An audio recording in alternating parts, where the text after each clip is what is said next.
Eu tenho plena certeza que agora, se você fechar os seus olhos por um instante, você se lembra exatamente daquela sensação. O silêncio no estádio, aquele segundo em que a física parece parar, a lógica é completamente desafiada e um único jogador com um movimento quebra a ordem do universo. Esse é o poder do drible. Ele é a alma do futebol. O joga bonito em sua forma mais simples. É a arte pela arte. Mas se eu te dissesse que esse futebol morreu, e se eu te dissesse que os artistas, os mágicos, os verdadeiros deuses do drible, hoje não teriam nem espaço no jogo moderno?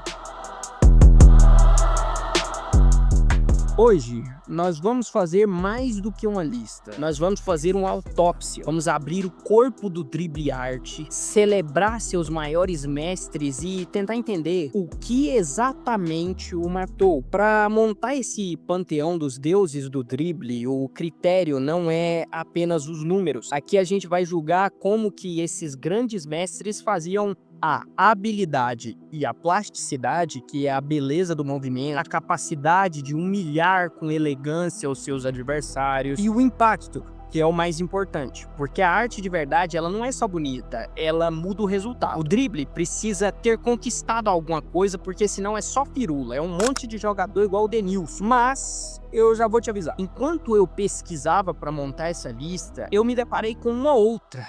E nessa, mon ami, há uma lista que ignora a mágica, que mede apenas a eficiência. Uma lista fria, criada por máquinas e planilhas, que vê um futebol moderno como sendo uma arte de atingir números. E a comparação entre essas duas é assustadora. Ela revela a verdade por trás da morte do drible, mas a gente vai chegar lá e eu tenho certeza que no final eu vou conseguir te explicar isso melhor. Antes, eu duvido que você consiga acertar o top 5 em ordem.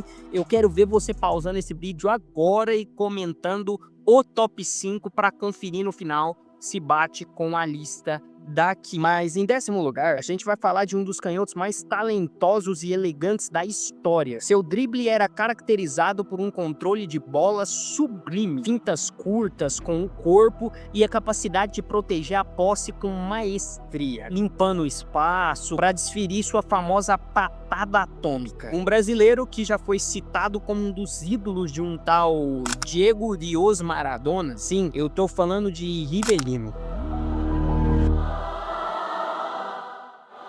Esse cara, além de uma peça fundamental da lendária seleção brasileira tricampeão do mundo em 1970, considerada por muitos a maior equipe de todos os tempos, além de ser um ídolo do Corinthians, ele tinha aquele clássico bigode, um chute extremamente potente, e ele fez disso tudo a sua marca registrada para o futebol mundial. Por esse motivo, o criador, entre várias aspas, do elástico, na verdade o elástico é uma criação de um parceiro de time dele do Corinthians, um japonês. Então ele aperfeiçoou, mostrou pro mundo, mas esse cara foi o criador do elástico, e o Rivelino ficou muito conhecido por esse drible característico, por isso que ele ocupa o 10º lugar nesse nosso top 10 dribladores da história do futebol. Mas seguindo para um homem de uma classe extrema, assim como o Rivelino, e eu tenho certeza que você não imaginava ver esse cara aqui nessa lista. Só que aqui, meu amigo,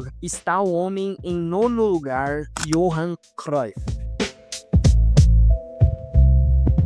O cara foi um gênio tático que também era um driblador excepcional e elegante. No meu vídeo que eu fiz sobre ele, teve gente falando que ele não driblava, ele era um cara extremamente objetivo, o foco dele total era na objetividade do jogo. Só, meu amigo, que ele era um driblador excepcional, mon cher. Ele aplicava uma mudança de direção rápida e uma invenção própria dele, que foi aquele Cruyff Turn, que foi revelado inesperado na Copa do Mundo de 74, inclusive eu citei no meu vídeo sobre o Cruyff, que ele jogando contra a Suécia fez um movimento tão diferente para a época e inesperado que o zagueiro Jan Olsson ficou completamente perdido, ele deu uma canseira na mente do cara, um momento exato em que definiu a plasticidade do drible que o Cruyff em si tinha inventado. Ele tinha um drible tão estético quanto funcional, então ele ocupa aqui o nosso 9º lugar. E eu acho que eu não preciso falar para você deixar o like nesse vídeo. Lembra de se inscrever no canal, porque eu preciso que você se inscreva para receber os novos conteúdos. Eu tenho certeza que tu vai curtir. Clica no primeiro link da descrição e entra pro nosso canal do Discord se você quiser falar de futebol ou resenhar. Anteontem eu fiz um react com o pessoal de lá e nós ficou 2 horas assistindo o vídeo do nosso querido Bruno Gafanhoto contra os haters do Neymar. E meu amigo, que videozinho endemoniado aquele, hein? Mas vamos sair de um monstro como o Cruyff, cara que significa muito pro futebol mundial, para um jogador extremamente superestimado. Na minha visão, o jogador mais superestimado da história do futebol. Esse cara tá na lista porque ele é a prova de que eu não deixei a minha opinião vazar nessa parada aqui. Então, ao Zé Nadinha que vai chorar nos comentários, nem começa, mano. Nem começa, porque se essa lista fosse feita baseada na minha opinião, esse cara nem estaria aqui, assim como ele não estaria em lista de porra nenhuma. Por quê? O 8º lugar dessa lista era um driblador chamado de o Rebelde, muito estiloso. Segundo os fãzinhos dele lá, diziam que ele possuía um equilíbrio fantástico, uma agilidade, capacidade de driblar com ambos os pés, usando fintas de corpo, mudança de ritmo para passar pelos defensores e, de novo, segundo seus admiradores cegos. O 5º Beatle, George Best, é o 8º lugar nessa lista.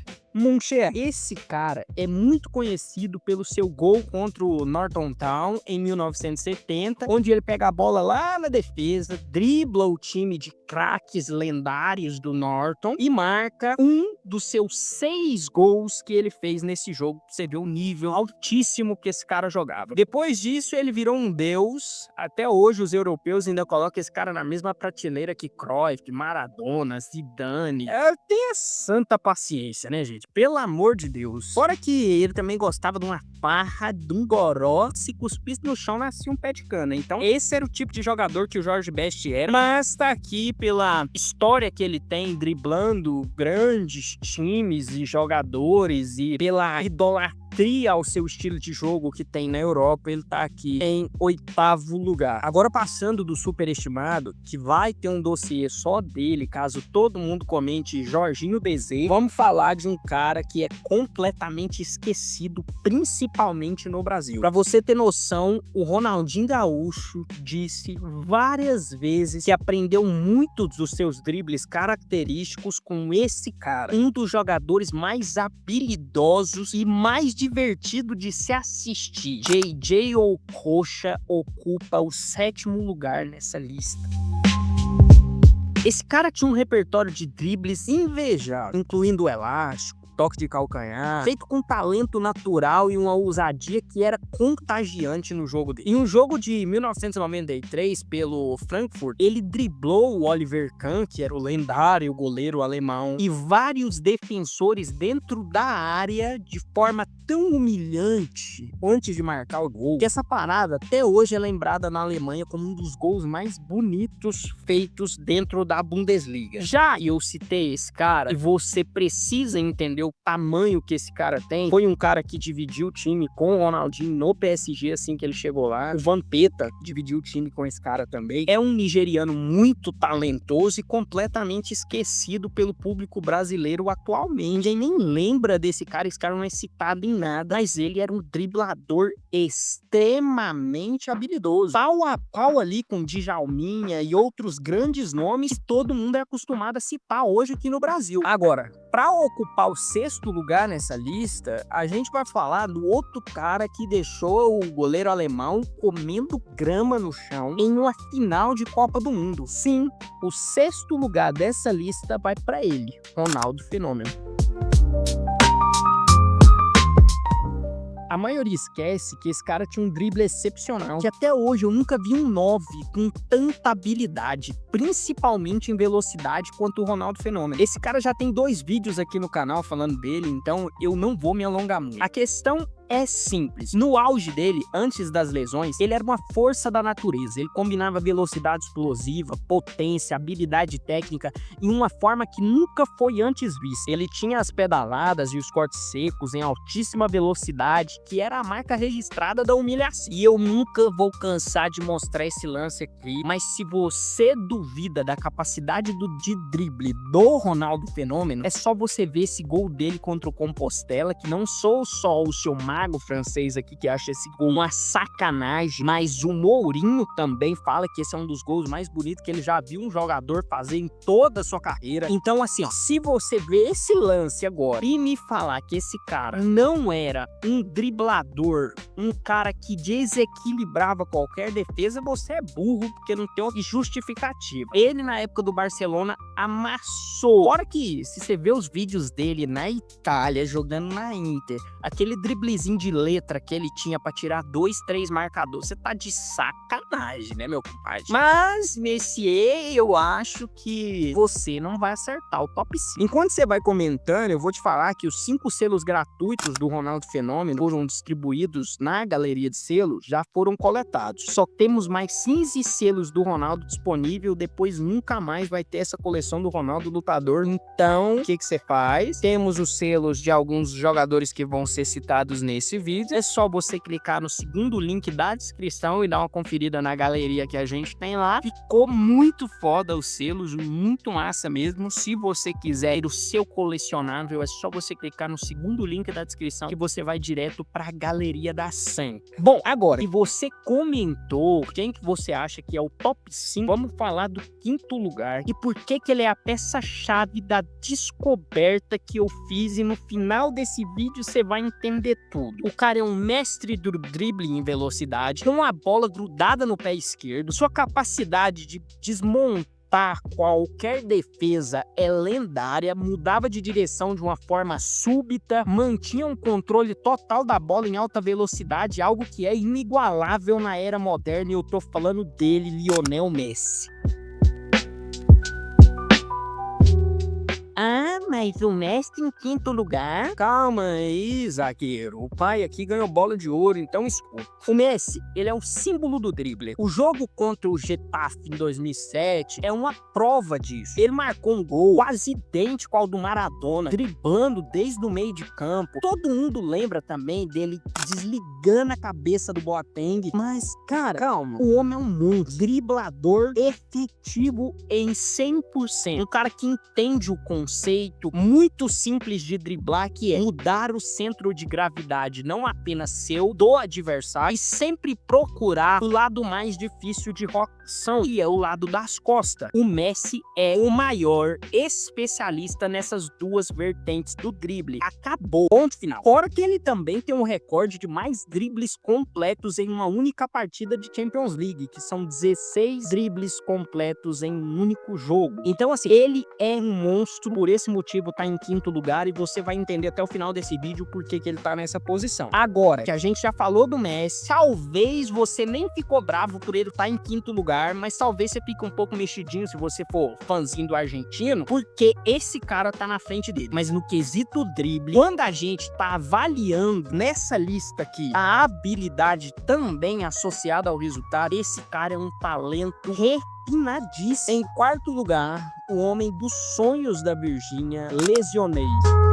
Lesionei é foda, mas é zoeira. Neymar Júnior, o protagonista da remontada de 6-1 contra o seu futuro time PSG, segundo homem na lista de jogadores com maior número de dribles completos em um único jogo de Champions League. Na Europa, era um dos jogadores mais temidos por sua capacidade de desmontar defesas com seus dribles improvisados. Cara, esse cara é, e eu sempre enfatizo isso, você pode falar qualquer qualquer coisa do Lesionei, exceto que não é bom ver esse cara jogar, porque ele é um produto genuíno da cultura brasileira do drible, combinando a ginca do futsal com a velocidade do campo, aquela parada de entender exatamente quais são os movimentos do corpo do adversário e jogar no contrário. Ele tem um arsenal de dribles imenso, é consistentemente um dos atletas mais criativos quando se trata do futebol das últimas décadas, sendo um dos dribladores mais prolíficos da sua geração. Só falta parar de atender ligação às 2 horas da manhã que tudo vai ficar bem.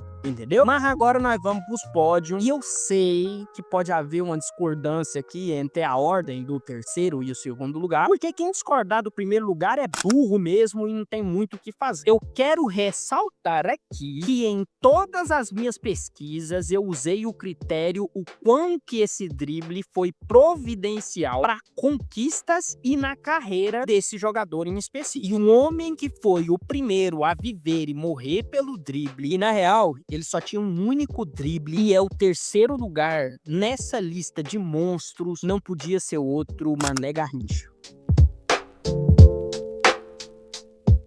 Ele é considerado o driblador mais duro e imprevisível da história por seus companheiros, adversários e quem teve a sorte de ver esse cara jogar. Seus movimentos, especialmente o drible curto para a direita, eram telegrafados, mas ainda assim imparável devido à sua explosão e genialidade. Mesmo ele tendo uma deficiência na perna, ele ganhou o apelido de a alegria do povo. Foi nosso herói na Copa do Mundo de 62, liderando o Brasil ao título após a lesão do Pelé com atuações de dribles lendárias. Ele evidentemente jogou em uma época com poucas estatísticas, só que os relatos de quem viu ele dizem que era comum ver esse cara driblar o mesmo marcador várias vezes no mesmo lance. Saindo agora de um cara que foi um monstro como o Garrincha, um monstro do futebol brasileiro, mesmo a maioria não tendo essa visão dele por o tempo ter passado, a gente vai em segundo lugar e nós vamos falar do Deus dos nossos irmãos, Diego Armando Maradona.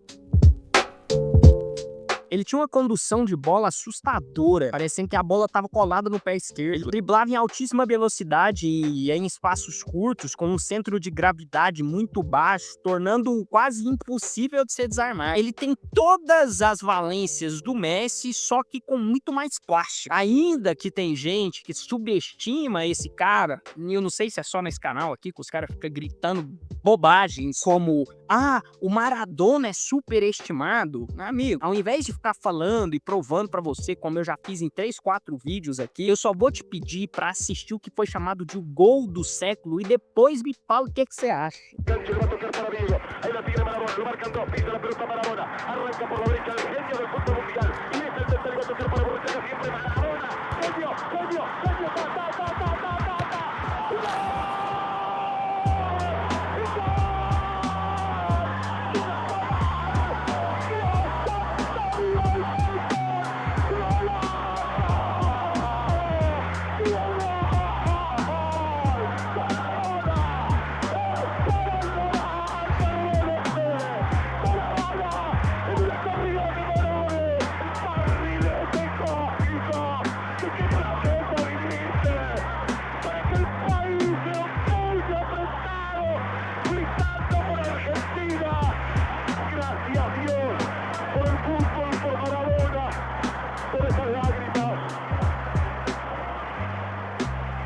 Muncher, tem muita gente que ignora o que os próprios olhos veem. E esse é exatamente o caso que os Zé Entendidinhos falam sobre o nosso primeiro colocado. Decidem ignorar o fato desse cara ser o mais habilidoso e plástico driblador da história do futebol. E fazem isso por uma raiva da geração de Enzos antes, que não sabem dosar a admiração pelo cara, e eu entendo isso, só que eu gostaria de enfatizar, esse cara é o símbolo, não do futebol art, não só da magia, mas de um futebol que morreu. Sem nenhuma surpresa, eu tô falando de Ronaldinho Gaúcho.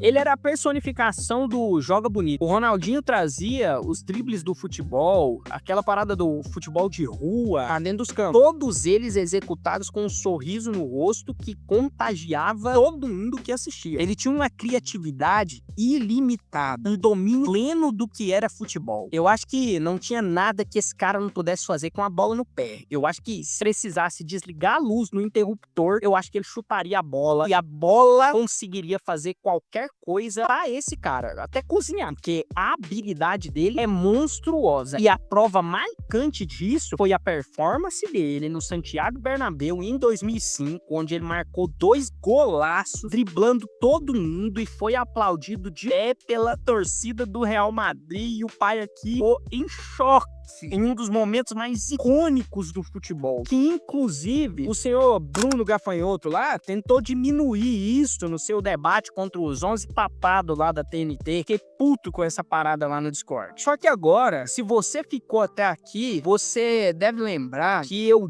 descobri algo muito interessante nessa minha pesquisa. Na real, é até meio medonho e frustrante. Agora, se eu dissesse pra você que essa lista acima, ela é completamente inútil, o que você me diria? Exatamente, Munamir. Na minha pesquisa, eu descobri que existe um novo parâmetro para o drible ser contabilizado. Só que isso começou a valer de 2006 para cá. E é o fator efetividade do movimento executado. Traduzindo, os melhores dribladores do mundo agora são medidos não pela magia ou complexidade do movimento, ou até quanto que foi humilhante pro zagueiro que caiu igual uma batata. Nada disso. Ele é medido por quantos metros ele conseguiu avançar com a bola após o drible. Em resumo, boa parte desses caras que eu citei na lista anterior nem aparecem nessa nova lista. É claro que alguns jogaram antes de 2006, não tem dados ou material suficiente, isso é lógico. Só que eu preciso que você veja esse top 10, porque isso revela algo muito triste sobre o esporte. Quer ver? Em 10º lugar, Neymar Júnior, cerca de 740 dribles finalizados. Em 9º lugar, Roberto Firmino. Sim, você não está enganado. O Roberto Firmino está à frente do Neymar em drible, porque ele tem cerca de 750 dribles executados. 8º lugar, Andrés Iniesta. Sim, uma taxa de 60,9% de acertos nos dribles. 7º lugar, Hatem Ben Arfa. Sinceramente, eu nem lembro desse cara. Esse cara é, pra mim, comum da bola, mas tudo bem. Cerca de 800 dribles executados. Agora, em 6º lugar, eu achei o máximo. O Akin. Lembra aquele jogador do Betis, do Valência? Esse cara tá em 6º lugar na lista dos 10 melhores e maiores executores de dribles de 2006 pra cá, com 850 dribles completados. Em 5º lugar, Cristiano Ronaldo, muito pela sua fase lá no United e o início no Real Madrid, ele tem cerca de 900 e 910 dribles completos. Agora, daqui pra baixo, cara, fica idiota, mas olha, em 4º lugar, Sérgio Agüero. Ele é o top 5 históricos de dribles completados do futebol de 2006 pra cá, com em torno de 1000 dribles completos. Em 3º lugar, você vai cair pra trás agora. Franck Ribéry, meu parceiro de seleção, mas puta que pariu, 1100 dribles completados. Ele é o 3º no ranking histórico do Opta. Em 2º lugar, ninguém, se eu oferecesse 1 milhão, 1 bilhão aqui, nenhum de vocês, minha seleção, conseguiria acertar o nome que tá em 2º lugar, porque em 2º lugar está Eden Hazard, 1220 dribles completados, uma taxa de 57,1% de acerto em dribles. E em primeiríssimo lugar, não podia dar outro, Lionel Messi, 1880 80 dribles completados, um recorde absoluto, mais de 660 dribles a mais do que o Hazard. E essa é a lista dos 10 maiores dribladores, baseando-se em efetividade do drible de 2006 pra cá. Irmão, você viu o Agüero na frente do Neymar, o Firmino no lugar do Rivelino, o Iniesta, um jogador de passe medido como um driblador de elite. Você sabe o porquê que isso acontece? Porque o critério mudou. Como eu tô cansado de falar nesse canal aqui há 300 vídeos, o futebol trocou a caneta do Rivelino pela planilha do analista, trocou a alegria do povo do Garrincha pela taxa de sucesso. Você não me entenda mal, o Messi é um monstro, um gênio da eficiência, mas a era dos mágicos, dos artistas puros como Ronaldinho, Maradona, Garrincha, essa era acabou. Eles agora vivem apenas aqui, ó, em vídeos do YouTube como esse, edite um ou outro do TikTok e nada mais. O futebol moderno, Messi, não tem mais tempo para poesia, drible bonito e um jogo vistoso. Ele exige objetividade. E nessa troca, talvez, só talvez, a gente tenha ganhado mais gol, mais título, mas perdido um pouco da nossa alma nesse. Eu sei que ficou uma parada meio bad vibes aqui no final, mas eu quero ouvir sua opinião nos comentários. Afinal de contas, esse foi um dos vídeos mais pedidos desse canal aqui. Demorou, mas saiu. Caso você queira partir para uma resenha esquizofrênica entre 3 e Dani tentando decidir um julgamento, quem foi melhor e maior, Ronaldo ou Romário, é só você clicar no vídeo da esquerda que tá aparecendo para você aí agora. E caso você queira um papo mais sério, onde eu desconstruo o mito do herói único de grandes títulos, como por exemplo o Romário em 94, o Messi em 2002, que segundo alguns da mídia por aí, eles ganharam sozinhos ou foram heróis solitários de seleções fracas, é só você clicar no vídeo que tá aparecendo na direita. Valeu por me assistir até aqui, até a próxima, meu amigo.